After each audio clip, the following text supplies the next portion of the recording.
Jubilito TV Official. So ayun. Yan yun, mga kabagis, this is Jubilito TV Official at eto na naman pumuli ang isang edisyon ng ating reaction video, mga kalingap at kabagis, no? Pero bago po ang lahat, syempre po, may galab shoutout po muna kay Kuya Vala Santos Matubang, kay Ate Edna Vlogs, kay Kalingap Rab, kay Roel of Malalag, sa mga kasamahan ko po sa Team Bios na pinangungunahan po, no, ng founder creator na si Kuya Val Santos Matubang. Mega love shoutout po sa inyong lahat. So ito na nga, mga kalingap at kabagis, no, for today's reaction video, ako, baka magulat kayo. Gawa po natin ang reaction at bigyan po natin ng punto per puntong opinion dito nga po sa naging live streaming ni President Mirador ng Carepa, no, mga kalingap at kabagis, no, na kung saan ay trending kahapon si Mirador, mga kalingap at kabagis, nang dahil po sa statement na sinabi niya po sa kanyang live streaming. Ganun rin kasi, mga kalingap at kabagis, no? Base kasi sa interpretasyon ni Mirador, yung patungkol sa Depender, no? Base kasi sa kanyang interpretasyon, hindi ka raw matatawag na isang Depender ng kalingap, no? Kung ikaw daw po ay nag-gain financially doon po sa pagdidepend mo. Yun po yung sabi niya, mga kalingap at kabagis, no? At dahil po dito sa statement na binitawan niyang ito, ay syempre po, papalag po ang karamihan, no? Hindi lang naman isa, marami po ang pumalag. No? Marami po ang pumalag na kapwa ko po reactor sa kanyang sinabi. Napanood ko si Bopil, napanood ko si Sangkay, sino pa ba? Hindi ko pa napanood si Kwan, hindi ko pa napanood si Banat Bagsik eh. Pero dalawa na po ang napanood ko na nag-reaction regarding nga po dito sa statement na binigay ni Mirador. At may invitation pa itong si Mirador doon sa kanyang live streaming na gawan daw ng reaction yung pong kanyang statement na binigay. Kaya nga po, narito po tayo, mga kalingap at kabagis, no? Pakinggan natin at i-analyze natin kung meron po ba talagang tawag nito, punto, no? Kung merong punto itong si Mirador regarding nga po dito na hindi ka matatawag na depender ng kalingap kung ang monetization mo daw po bilang isang content creator ay naka-on, or ibig sabihin lang ay kung kumikita ka sa ginagawa mong pagdidepend, yan ay hindi ka nga daw po tatawaging isang depender. So wag na natin patagalin to, mga kalingap at kabagis. Very interesting to. Please bear with me. Baka mahaba po ang ating reaction video for today. Kasi parang, alam nyo, I find it interesting kasi, di ba? Pare-pares naman po kaming content creator niya si Mirador. At hindi ko lang alam kung ano po talaga ang kanya. Ano po talaga ang mandato niya, kung bakit po siya gumawa ng kanyang channel at hindi ko alam kung for lang ba, for leisure, para sa kasiyahan lang, di ba? Para lang makapag-share ng kanyang thoughts o ano. Pero tingnan po natin, mga kalingap at kabagis, kung kagaya sinabi ko kanina, may sustansya ba yung sinasabi ni Mirador na statement dito. Okay, panoorin natin, mga kalingap at kabagis. Narito po yun. Mirador, wad lang to punto per puntong reaction lang to hindi ako nakikipag-away sa iyo. Kumbaga re-reactionan ko lang yung mga salitang sinabi mo, no? Dahil syempre kung tayo ay team bios tayo baga, di ba? For the views, di ba? For the topic, for the issue, di ba? Yan naman po ang yan naman po ang hinahangad, no, ng isang content creator na katulad ko, for the views. Si Mirador, hindi ko alam kung for the views ba siya or for for popularity. Well, anyhow, hindi po 'yun ang pag-uusapan natin. Sige na, simulan na natin 'to. Ang topic po natin for today, mga kaibigan, ay kung sino talaga ang tunay na depender ng kalingap. Para malaman na natin, mga kaibigan, kung sino talaga yung tunay na depender ng kalingap. Kasi marami ang nagsasabi na reactor ang depender ng kalingap. What? Ayun. May rami daw ang nagsasabi na ang talagang depender daw po ng Kalingap ay yung mga reactor. Well, unang-una sa lahat, iginagalang natin yung opinion at komento ng mga viewers mo or viewers ko. Kasi yun yung kanila yun yung interpretasyon nila sa nakikita nila, di ba? Kumbaga, iginagalang ko ang inyong opinion, igalang mo rin ang aking opinion. So, ganun lang yun, di ba? Kaya, sige, pagpatuloy natin. Hindi kayo, hindi ako, pandepender ng Kalingap, mga kaibigan. Oh, hindi daw kayo or hindi daw siya, pero sino? Real talk ito nga sabihin natin. Baka kayo ay i-content ninyo kung i-content, sagutin ninyo kung sagutin ninyo. Sasagutin talaga natin kasi very interesting tong sinasabi ni Birador. Pero reality itong sasabihin ko. Okay, anong reality yan? Reality to, wala po ang love team ninyo, wala po. Ma'am Rosel Rinda Legaspi. Hindi mo tayo magagalit dito. Ipapaliwanag lang natin kung sino talaga yung tunay na defender ng Hindi rin ako galit sa Birador ha. Makikinig lang ako at i-analyze ko ang mga sinasabi mo. Kalingap. Yan ang ipapaliwanag natin. Kasi marami yung magsasabi na mga reaktor ang tunay na defender ng Kalingap. O diba, ikaw na nagsabi, marami ang nagsasabi kasi opinion nga nila yon. Yun yung kanilang interpretasyon sa kanilang napapanood or sa kanilang mga hinahangaan na content creator dito sa Kalingap. Diba? Label nilang ibinibigay yon sa content creator na defender kasi yun yung interpretasyon nila dun sa mga content na napapanood nila dito po sa mga Kalingap partners natin na napapanood dito sa Kalingap. Okay? Hindi mga kaibigan. Huwag akong anahin. O bakit hindi? Sige, pagpatuloy. Huwag kayong mag-claim na kayo yung mga defender ng Kalingap, ano? Sino ang nagkiklaim, Birador, na defender sila ng Kalingap? Dapat dito pa lang pinapangalanan mo na para at least klaro sa mga viewers mo yung mga nagsasabi or yung mga nagse-self-proclaim na sila ay defender, di ba? Kasi ako, matagal na rin akong reactor ng Kalingap. Yes, matagal ng reactor si Birador ng Kalingap. Halos magkakasabay kami niyan na hindi ko lang alam. Nauna siyang pumasok sa Karepa noon. Sumunod yata. Later on, ako naman yung naging member ng kwan noon. Ng Team Koos pala, hindi Karepa. Member pa kami ng Team Koos noon. Nagre-reaction na itong si Birador. At isa ito si Birador sa mga sabihin na nating defender, di ba? Kasi yun yung terminology. Kung ipinaglalaban mo ang integridad at mandato ng isang bagay ay, di ba? Dinidepensahan mo. So ibig sabihin, defender ka. So ganun si Birador noon. So sige, pagpatuloy natin. Lumaban ako kung saan-saan, nakipagsagutan ako kung kani-kanino. O, anong tawag doon? Ay pagsagutan ka, di ba? Kung saan-saan. Anong tawag doon? Hindi naman po pwedeng sabihin peacekeeper. Di ba? Dinidepensahan mo yung integridad ng Kalingap. Kaya nga natawag na defender. Sige. Pero, hindi ako ang tunay na defender, mga kaibigan. Sino nga? Bakit?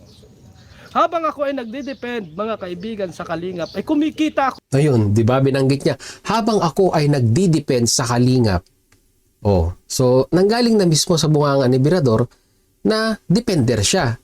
So, sala na dito sa kanyang live streaming pa lang na sinasabi niya na hindi siya ang defender. Pero bakit dito binabanggit mo na nagdi-depend ka? Ako ng pira hanggat nagbabiral yan. Paano ako naging defender? Oh, dito na pumapasok yung usaping pera dahil kumikita siya sa pagdidepender daw. Oh, sige. Kung pinatay ko yung monetization ko habang ako ay nagdi-defender sa Kalingap, masasabi kong ako ang tunay na defender ng Kalingap. Oh, nag-content creator ka pa kung papatayin mo yung monetization mo. 'Di ba? Kung ganun din lang naman ang punto mo sa simulat sa pool, 'di ba? Na yung monetization ay hindi big deal sa iyo bilang isang content creator, nung naka 1,000 subscriber ka pa lang dapat noon na hindi ka na nag-apply for monetization. 'Di ba? Kung talagang ang YouTube channel mo ay dedicated sa isang bagay at hindi issue sa iyo ang pera, hindi big deal sa iyo na ma-monetize ang channel mo, 'di ba? Bakit nung naka 1,000 subscriber ka, bakit nag-apply ka for monetization? Tanong lang 'yun, Birador, ha? Sana masagot mo. Pero hindi. Ibig sabihin ko, habang ako'y nagtatanggol sa Kalingap ay kumikita ko, hindi ko masasabi na ako ay isang depender ng Kalingap. Bakit nga? Sige nga. Oh. May ads. Nako, laki ng kita ni Birador dito. May ads. Pero i-skip ko, Birador, ha? Sorry. Kasi tatagal tayo ay. Game na. Tama ba o mali? Sino ang Mali. tunay na depender ng Kalingap? Yung mga legit viewers ng Kalingap ang totoong depender ng Oh, yan daw. Yung mga legit na viewers ng Kalingap ang totoong depender. So dito, sasang-ayunan kita. Kasi talaga nga naman na pag ikaw na isang content creator, balahura ka at binanatan mo ang Kalingap, sino ang unang kakalaban sa'yo sa comment section? Diba ang mga solid na sumusuporta sa Kalingap? Sila yung first line of defense. Kaya agree ako sa iyo dyan. Talagang ang viewers, sila ang mga depender. Pero nagkataon lamang na itong content creator na ito ay meron siyang YouTube channel. Kumbaga may boses siya para magsalita sa platform na ito. So ibig sabihin, ini-utilize niya yung pagiging isang content creator niya, napapakinabangan niya yung channel niya para maiparating sa mas maraming manunood ang mga bagay-bagay na nire-represent ng kanyang community na sumusuporta din sa Kalingap. Tama o mali, Birador? Sige, pagpatuloy natin. Kalingap. Bakit? Sila yung mga tao na nagtatanggol sa Kalingap na wala silang nakukuhang pera. Oh, pera na naman ang issue dito talaga kay Birador. O, sige, pagpatuloy natin. Sila yung mga tao na nagko-comment dyan at ipinaglalaban ang Kalingap, pero wala silang nakukuhang pera. Baka Pera talaga, pera. sabihin ko, depender ako. Ako tagapagtanggol ng Kalingap. Ang kapal ng mukha ko. Oh, 'di ba? Paul kasi no, para sa akin, Paul kasi yung sasabihin mo ang kapal ng muka ng isang content creator na sasabihin niyang depender siya pero kumikita siya. Ito, Birador. Total, na pag-usapan din naman, lagi mong binabanggit yung pera sa pagiging depender. O sige, may tatanong ako sa'yo. Ang kasundaluhan, ang kapulisan, ang mga abogado, di ba depender din sila? Tagapagtanggol ng ang mga sundalot at ang mga kapulisan, ang mga barangay tanod, mga peacekeeper. So anong tawag mo sa kanila? Di ba? Tagapagtanggol ng taong bayan. Inirepresenta nila ang Republika ng Pilipinas at ipinaglalaban ang soberentiya ng bansang Pilipinas sa mga taong gustong manakop. So in short layman's term, ang mga pulis at ang mga sundalo ay depender ng publiko at depender ng bansang Pilipinas. Kung ikaw naman ay isang abogado, 'di ba? Meron kang kliyente, anong tawag doon? 'Di ba? Depender ka nung kliyente mo. At itong mga to, wala po silang pinagkaiba kasi po lahat sila ay kumikita. By means of what? Sweldo na ibinibigay ng gobyerno ng Pilipinas. Yung professional fee na ibinibigay ng kliyente sa isang abogado. Attorney's fee ang tawag ba doon? So, kumikita sila ng pera. So anong ibig sabihin? Hindi sila depender kasi meron silang nakukuhang kapalit sa kanilang serbisyong ibinibigay? Pakisagot, Birador. Kasi wala namang pinagkaiba yan bilang isang content creator or na sabihin mong self-proclaimed na depender ng Kalingap. Kumbaga yung kinikita nila sa YouTube ay parang kaparehas lang ng sinisweldo ng isang sundalo or ng isang pulis or ng isang abogado, kasi dinidepensahan nila yung programa na gusto po nilang ipagtanggol. Sana malinaw, no, mga Kalingap at Kabagis, no, ang gusto ko pong iparating dito, na hindi po para sa akin, mga Kalingap at Kabagis, hindi po batayan ang pera para masabi po natin na depender ka. 'Di ba? Kasi ang gustong palabasin ni Birador dito, kung ikaw ay gumaganansya sa isang bagay na dinidepensahan mo, ay hindi ka depender. Kaya yun, ibalik ko yung tanong, 'di ba? Ano ang tawag mo sa mga sundalo at pulis na depender ng bayan at ang mga abogadong depender ng kanilang kliyente? Anong terminology ang gagamitin mo doon? Pakisagot. Ang kapal ng mukha ko kung ganon. Halimbawa, ipinagtanggol ko si Mr. J. Ay walang view si Mr. J, hindi ko ba ipagtanggol si Mr. J? Real talk. Kita ko nung mag-comment kay Mr. J, ang sabi kay Mr. J, palamunin. Hindi ko man ikinontent, wala mang views yun. Ay kung ako talaga tunay na depender, mga kaibigan, i-content ko yun at Kalingap si Mr. J. Bago kayo real talk sasabihin niyo sa akin na ano ang mga depender ng Kalingap.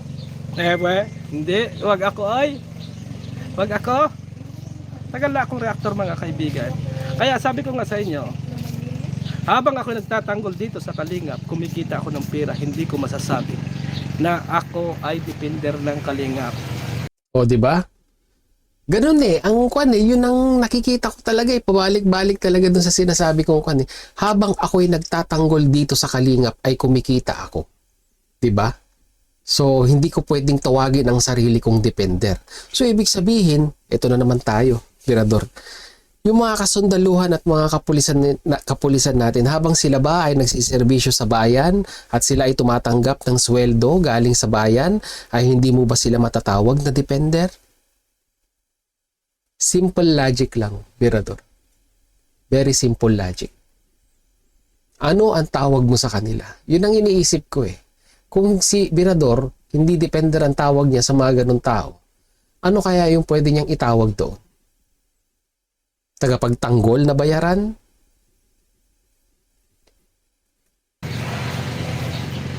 Ay kung ano ba, kung halimbawa binasi Kalingap Rap, binasi Kalingap Rap, mga kaibigan, kung ako ay mag-reaction kay Kalingap Rap na wala akong views, sunod na araw hindi ko na yan hindi ko na yan i-content, wala man akong views dyan. Kaya ang sabi ko nga at ang pinapayo ko sa lahat ng mga viewers, huwag kayong magpadala. Kasi kayo na yung nakatulong, kayo na yung tunay na depender. Kapag napasama pa yung comment ninyo, kayo pa yung masama sa mga reactor. Tama o mali? Halimbawa katulad ko, ibinabas ninyo ako, sabi ninyo sa akin, ito si Birador walang kwentang tao. Si Birador ay walang naitulong sa Kalingap. What the fuck? Grabe si Birador. Wala. Hindi ko na sasabihin sa inyo kung ano ang ano natin dito sa Kalingap. Kasi hindi naman tayo nagbibilangan ng dito, Birador. Hindi naman tayo nagbibilangan ng achievement kung ano yung naibigay natin sa Kalingap, di ba? Wala nang yun. Wala nang pakialam ang mga viewers doon. Kung ano yung naging contribution mo, kung ano yung naging part mo sa Kalingap, di ba? As long na sabihin na nating maganda yung impression ng founder ng Kalingap sa'yo at wala siyang nasasabing hindi maganda, goods na yun, di ba? Wag na tayong maglatagan ng wag na tayong maglatagan ng achievement kung ano yung mga naibigay, di ba? Na yun kusang yun kusang pagbigay yun di ba? Taos-pusong pagbigay, ika nga. So, cross out na yun sa topic. Well, anyhow, Birador, bago mo ipagpatuloy yan, ito may paparinig ako sa iyo, sinabi ni Kalingap Rab regarding sa mga viewers, sa mga dependers, no, na sinasabi mong hindi tinatawag na depender. So, nanggaling to mismo kay Kalinga Prab, sana makita mo. Ipaparinig ko na lang sa Berador, no? Para at least may idea ka kung paano sinusuportahan ni Kalinga Prab yung mga depender na tumutulong or nagtatanggol, no? Sa mga angels, kay Kalinga Prab mismo, pag may nagbabash sa kanya, ito yung sinasabi ni Kalinga Prab. Pakinggan mo, Berador. Reactors natin at labis na nagmamahal sa atin, syempre, sila yung maapektuhan. Pero ako po, wala. Tinatawanan ko lang po yan. Pero yung mga reactors natin, syempre, mahal naman po tayo niyan. Ayaw din nilang pinapalamuha tayo. Kaya kaya natin sila masisi. Wala namang problema sa ginagawa nilang pagtatanggol sa atin. Sila pong bahala doon. Mirador. Narinig mo na si Kalinga Prab. Di ba? Doon pa lang ay ina-acknowledge niya na yung ginagawang pagtatanggol ng mga yung sinasabi mong depender, di ba? Ina-acknowledge niya, di ba? Although sabi niya nga walang problema, hindi siya apektado at ang impact nga minsan ay nandoon sa nag-content, pero ina-appreciate niya yung ginagawa. Di ba? So sige, kwan lang yun para at least alam mo kung ano yung interpretasyon ni Kalinga Prab sa mga sinasabi mong depender na bayaran. Yan. Sige, magpatuloy natin. Kapag sinabi ko sa inyo kung ano yung aking mga naging achievement dito sa Kalingap, ay, nagyayabang lang ako. At kinakarapatan ko rin na magbigay sa Kalingap kasi kumita pa rin ako. Real talk yan. Yes, tama, ang viewers po ang depender lang dapat ay good vibes lang, mga reactor. Yan. Ay ako, dun sa mga reactor na nagkiklaim na sila ang tunay na depender, huwag nyo akong, ibas nyo ako ngayon at sagutin ninyo yung mga sabi Sir Juliet pa rin, sino titirahin natin? Ibas nyo ako para sa ganun ay magkaalaman tayo kung sila ay kumikita habang nagde-depend. Ang tunay na depender, mga kaibigan, na reactor, yung dinadala sa maganda, yung Kalingap. Ibig sabihin ko, Tama yan. yung patas ang kanyang ginagawang pag-reaction, yung tama, yung kanilang analytics na hindi mapapasama ang Kalingap at hindi rin mapapasama yung mga viewers. Yun ang inasabi kong Kaso, Berador, ang problema minsan, yung mga negatibong bagay na nakakasira sa imahe ng isang content creator katulad ni Kalinga Prab at ni Kuya Bal Santos Matubang ay nanggagaling sa comment section. Paano halimbawa, 'di ba? May nag-comment, binalahura si Kuya Bal at si Kalinga Prab. So anong tawag doon? Doon nanggaling sa comment section. Isang viewers, isang bashers na ginamit ang comment section para siraan sila Kuya Bal. So para sa akin, ganang sa akin lang, ito'y isang eye-opener sa isang content creator or sa isang reactor na ipamulat sa mga viewers na may mga ganitong klaseng tao na ganun yung paniniwala nila or interpretasyon nila kay Kuya Bal Santos Matubang or kay Kalinga Prab. Kaya pagpatuloy natin. tunay na depender ng Kalingap at saka yung mga viewers. Pero sasabihin niyo sa akin na dinala ko sa away, dinala ko sa gulo ang Kalingap, ako yung depender. Hindi kaya ko dinala yung Kalingap sa dinala ko sa away yung Kalingap kasi kikita man ako ng pera. Kikita man ako. Diba? Kita man ako. Ay, yung mga galit na galit dyan, yung mga nagmumura dyan. Sino ba kasi yung nagmumura, Berador? Pangalanan mo, 'di ba? At least para hindi pala isipan sa mga viewers mo, 'di ba? Kasi ang hirap mag-topic ng isang bagay na assume ka na may mga ganitong tao na, 'di ba? Na nagmumura o anuman na nagiging palaisipan sa mga viewers kasi hindi mo pinapangalanan. Pangalanan mo, 'di ba? Straight to the point dapat, hindi yung lang puro pahaging lang, 'di ba? At L'Oréal Group, 85% of the Sa beauty eto, plastic tulad we din. used came from recycled sources. Tulad in dito, laki ng kita ni Bernardo. Ang daming ads, oh. Pambira. Wala. Kaya ako mga kaibigan, kapag sinabi ninyo sa akin na ikaw Berador ang tunay na defender ng Kalingap, hindi po. Kumikita po ako sa Kalingap. Ang kapal na ng mukha ko kung sasabihin kong defender pa ako ng mga Kalingap. At kung sinong mga ano dyan, kung sinong mga love team dyan, kung sino yung mga angel dyan. Mukha naman na nakigil-gigil ka, sabi ni Ninang Malo. Hindi po Ninang Malo, itinatama lang natin. Kasi ang daming nagko-comment sa atin na hindi daw ako naging defender, hindi ako Pakialam, ay kung ako nag-defender mga kaibigan, mayaman na ako, hindi lang yan sasakyan yan ang binili ko. Hindi lang yan. Plinex ang Innova. Kaya hindi ako naging defender, baka bigla akong yumaman. Di rin siguro, Berador. Marami namang defender na kwan eh. Hindi naman ganun kataasan ng views. Hindi kwan eh. Hindi titulo ang pagiging defender para bigla kang yayaman o maging successful ka sa larangan na ito. 'Di ba? Kailangan mo ring mag-grind. Not necessarily sabihin mong magiging defender ako, yayaman ako diyan. Depende. Depende siguro. Depende sa viewers na manonood sa iyo at kung ilan ang manonood sa iyo at tatangkilik doon sa niche mo na pagiging defender. Real talk din tayo dito, no? Hindi po lahat ng self-proclaim or sabihin na nating assuming na defender ay yumayaman. 'Di ba? Depende pa rin sa panlasa ng manonood yan kung magugustuhan nila yung estilo ng pagdidepensa mo. Kaya hindi ako agree doon, Berador. Hindi ako agree doon na sasabihin mo pag naging defender ka, yayaman ka. Depende. 'Di ba? Depende. Kung paano ka mag-grind, ika nga, no? Kung paano mo inalagaan yung mga viewers mo at kung paano mo rin inalagaan yung channel mo. 'Di ba? Kung yung style mo noon nung nasa Saudi ka, nabihira ka lang mag-upload, bihira ka mag-live, kung titingnan natin yung analytics, Berador, real talk lang to ha. Kung titingnan natin yung analytics, matagal ang pag-angat ng channel mo kung gano'n yung style mo, 'di ba? At hindi ka uunlad sa ganong style para sa akin.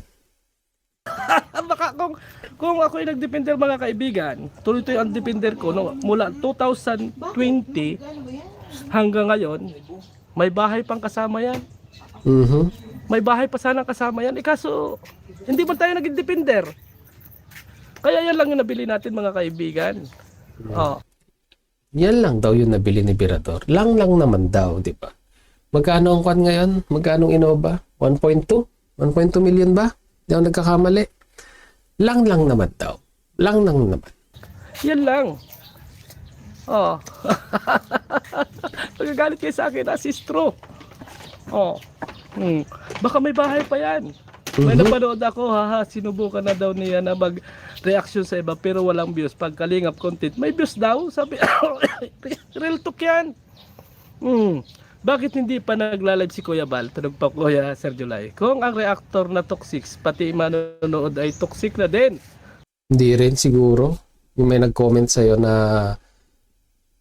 ang reactor toxic, ang viewers toxic. Hindi. May mga viewers na seeking for the truth, ika nga, di ba? Naghahanap lang sila ng katotohanan. Di ba? Naghahanap lang sila ng sabihin na nating aayon dun or sasang-ayunan yung kanilang opinion din. Not necessarily na kwan. Sa nag-comment, kung sino man yung nag-comment, hindi ako sangayon doon sa sinabi mo. Tama. Yan po ang tama yan. Shout out sa inyong lahat. Shout out po sa lahat. Hindi, walang defender na reactor, wala yan. Ang tunay na defender ngayon, nasabi ko sa inyo mga kaibigan, yung ina-analyze niya kung ano yung parang hindi niya dinadala sa awa yung Kalingap, bagkus ipinapaliwanag niya kung ano yung kagandahan ng Kalingap. Reactor yun, hindi defender yun, Berador. Siya nagbabase, yun ang talagang tunay. O kaya promoter. Isang terminology na pwede natin gamitin yan, promoter ng Kalingap. na reactor at yung talaga ang defender. Hindi ang kulit mo naman. Hindi nga yung independent. Bihira. Okay. Sige, wrap up tayo. Pambihira, Birador. Nakakon ako sa'yo. Na-overwhelm ako sa mga sinasabi mo. Well, anyhow, mga kalingap at kabagis. Sige, pag-usapan natin. Yung sa sinasabi ni Birador. Yung sa sinasabi ko kanina, hindi ka depender ng kalingap kung ikaw ay kumikita dun sa pagdidepend mo or naka-on yung mga monetization mo. Ito yung summary, mga kalingap at kabagis, no? Ito yung summary ng naging sinabi ni Birador. Kaya ang tanong ko kay Birador, kung hindi yun ang paniniwala mo sa salitang depender, pakisagot, ano ang tawag mo sa mga sundalo, pulis, abogado na dumidepensa rin? Diba? Na dumidepensa rin. Ano ang tawag mo sa mga taong yun? Kasi in return, tumatanggap sila ng sweldo, diba? Binabayaran sila ng kliyente nila. Money involved pa rin. No? Parang walang pinagkaiba si reactor yan eh. Diba? Nagdidepend ng reactor by means of views, kumikita sila doon sa in-upload nila. Pero dumidepensa sila. Oh. Pero hindi mo tinatanggap yun. Hindi mo tinatanggap yung salitang depender doon sa terminology na yon. At doon naman sa sinasabi mong pag naging depender ka, ay yayaman ka, sa papaanong paraan? Sa papaanong paraan nayayaman ka kaagad kung ikaw ay isang naging depender? Ang ganang sa akin lang, no, Birador, mga kalingap, mga kabagis, no? Yung pagiging depender po kasi, no, ay hindi naman basihan yan na masasabi po natin na hindi solid yung pagsuporta mo sa isang programa kung ang kapalit nito ay kumikita ka sa mga bagay-bagay na ito. Given na yan. Kasi pumasok tayo ng Kalingap in partnership of Kuya Bal Santos Matubang and Kalingap Rab, may channel na tayo. So ano ang intensyon? Anong intensyon? Buti sana kung ka lang, sponsor ka lang, di ba? Na wala kang channel, talagang gusto mo lang is tumulong. Ibang yun. Ibang level yun, ibang usapan yun. Pero yung pumasok ka sa Kalingap na bit mo ang channel mo, tapos pinayagan tayo na mag-content sa Kalingap, at kung may nakikita tayong hindi maganda, pumupuna tayo. Kung may nakikita tayong mga nagko-comment ng hindi maganda, pumupuna tayo. Hanggang na sa akin yun, ay ginagamit mo yung channel mo sa mabuting paraan para ipamulat sa mga viewers na itong individual na ito na sinisiraan ng Kalingap ay mali yung ginagawa.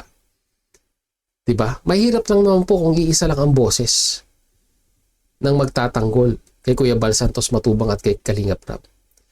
The more the merrier nga, sabi nga po nila mga Kalingap at kabagis, diba? Kung mas marami, mas maririnig. Diba? So yun mga Kalingap at kabagis, wrap up na tayo. Yun po ang ating reaction video. Once again, Birador, hindi ako galit sa'yo. Topic lang to na pag-uusapan nating personal, no? Diba? Nating personal. Kung tayo dito, professional tayo dito. Kumbaga sinagot lang natin punto per punto yung mga bagay-bagay na gusto mong iparating sa mga viewers mo. At mga bagay-bagay rin na gusto naming iparating sa mga viewers mo at sa mga viewers namin. Anyhow, by the end of the day, lahat yan ay sumusuporta sa Kalingap. So yun mga Kalingap at kabagis, mag-comment po kayo sa ating comment section kung ano naman po yung masasabi, opinion, reaction dito po, no, sa sinabi ni Birador regarding po dito sa mga reactor na pag may kinikita daw ay yun, hindi daw dapat pwedeng tawaging reactor. Mag-comment po kayo sa ating comment section mga Kalingap at kabagis, pag-usapan po natin yan. So yun, hanggang dito lang mga Kalingap at kabagis, no? Once again, this is Jubilito TV Official, proud member po ng Team COS at ng Team BIOS. As I always say mga Kalingap at kabagis, peace, God first. God bless po. Bye! Love you, Birador!